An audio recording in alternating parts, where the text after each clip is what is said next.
um local onde o Vasco não vencia desde 2012, e uma vitória que traz um cenário muito bom para o Vasco, muito interessante para o Vasco, projetando a segunda metade do ano. Ainda mais considerando que o Vasco vai parar agora, todo o futebol brasileiro, né, da Série A pelo menos, vai parar agora para o Mundial de Clubes da FIFA, ou seja, o Diniz vai ter aí 20, 25 dias para trabalhar com o time, para treinar, para repetir, para trabalhar com jogadores a exaustão, melhorar o time, melhorar as conexões, melhorar o funcionamento da equipe, melhorar o entrosamento.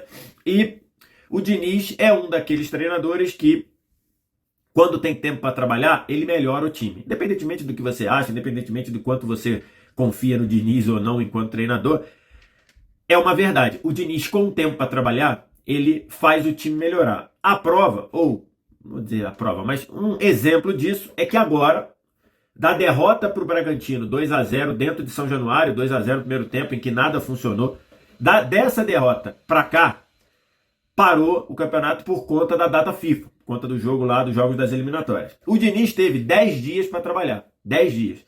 E basicamente com o mesmo time, de uma partida muito ruim contra o Bragantino, em 10 dias o Vasco estava muito melhor para vencer o São Paulo dentro do Morumbi. Ah, mas é que o São Paulo tá ruim. Então, de fato, a fase do São Paulo não é nada boa. O São Paulo vive uma crise técnica muito grande, mas o Vasco tinha no jogo anterior perdido para o Bragantino basicamente sem esboçar a reação. 10 dias depois, com o Diniz trabalhando 10 dias, o Vasco foi ao Morumbi e se impôs com autoridade e venceu o São Paulo por 3-1.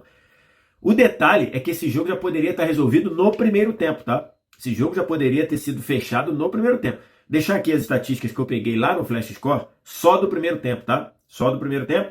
É esse tipo de coisa que você consegue com o Flash Score baixando totalmente de graça no primeiro comentário fixado. Olha aqui, posse de bola do Vasco no primeiro tempo, 52-48, finalizações totais, 8-4 para o Vasco. No gol, no alvo, 5-1.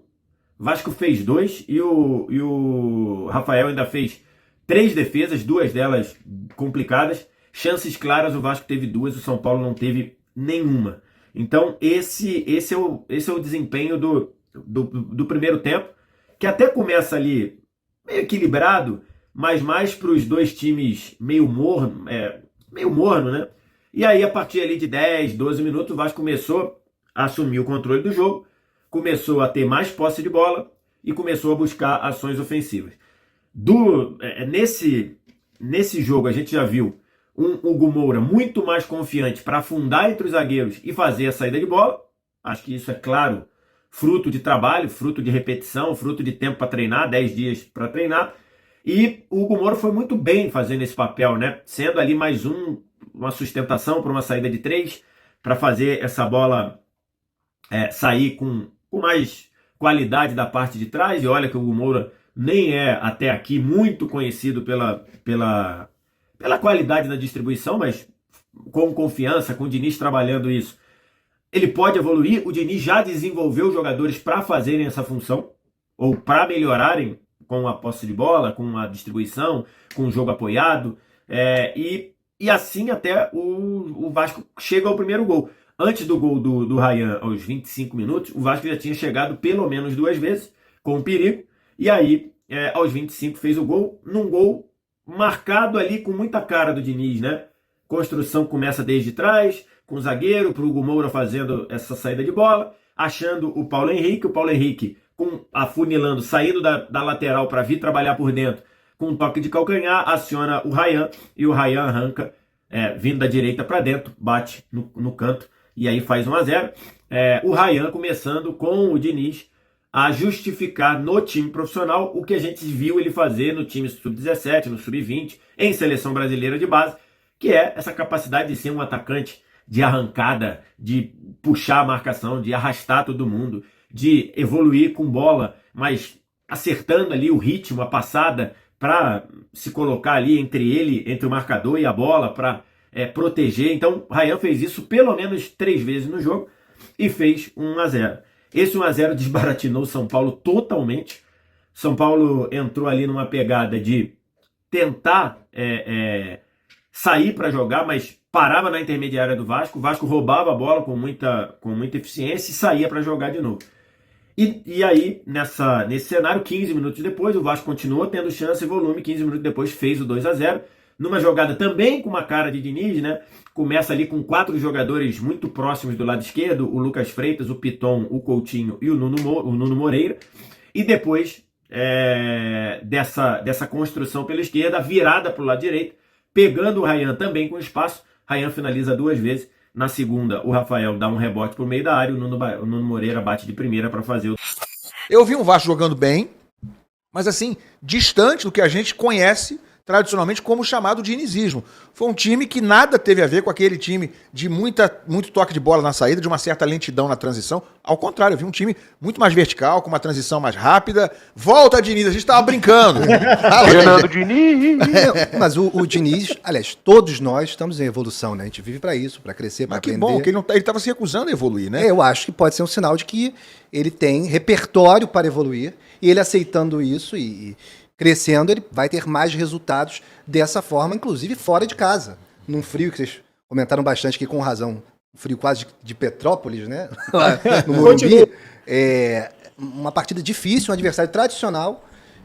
O Vasco, um futebol que agrada, né? Independente de você ser fã, porque ficou muito isso, né? Fica tudo em cima do Diniz. Tudo que se fala, perdeu, ganhou, empatou, se fala do Diniz. E ele tem mérito nessa avaliação, passar por ele. Mas o que a gente viu ali é o futebol na melhor essência. Você criar oportunidades, você ser objetivo, você ter jogadores motivados, jogando mais ainda, potencializados. O Coutinho, o João Vitor, jogadores que tem... O Ryan, que chegou a ter momentos que não estava tão bem, ele tem um potencial incrível. Então é isso, é ele fazendo o Vasco jogar o máximo futebol, que é o papel dele. O Coutinho talvez tenha feito o melhor jogo dele desde a volta dele. Assim, e não fez gol, não deu assistência, porque acho que o torcedor ainda fica muito com essa impressão, né? Mas o jogo tal ele decidiu com um chute. Mas eu não tinha visto ainda o Coutinho tão participativo num jogo do Vasco desde a volta dele. Se eu não me engano, ele deixa o campo, inclusive, como o jogador que mais trocou passes certos, pelo menos pelo lado do Vasco.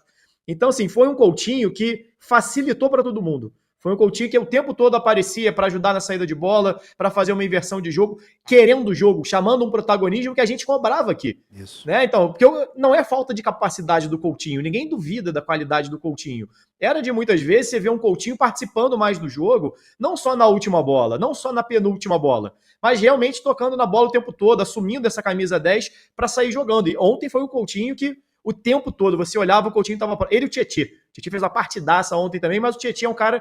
ainda mais na mão do Diniz, que sabe muito bem como funciona essa dinâmica de jogo, de se apresenta o tempo todo. O Diniz ontem ficou maluco muitas vezes com o Nuno, que o Nuno, ponta esquerda, muitas vezes não aparecia tanto pro jogo assim, ele cobrava, mas Coutinho e Tietê era o tempo todo. Onde a bola tava o Coutinho, onde a bola tava o Tietê, e aí o meio de campo do Vasco, mesmo sem ter que fazer, botar na roda ali, jogar com 65% de posse de bola, foi um Vasco que conseguiu ter, quando tinha a bola, uma tranquilidade para jogar contra o São Paulo, sem ser moroso, sem ser lento, e quando não tinha bola, conseguia jogar também, porque estava todo mundo muito próximo. Não se esqueça de deixar o like, se inscrever no canal e ativar o sininho para não perder nenhuma novidade sobre o gigante da colina. Comente aí o que achou do vídeo e compartilhe com outros vascaínos. Saudações vascaínas e até o próximo vídeo. Tamo junto, galera!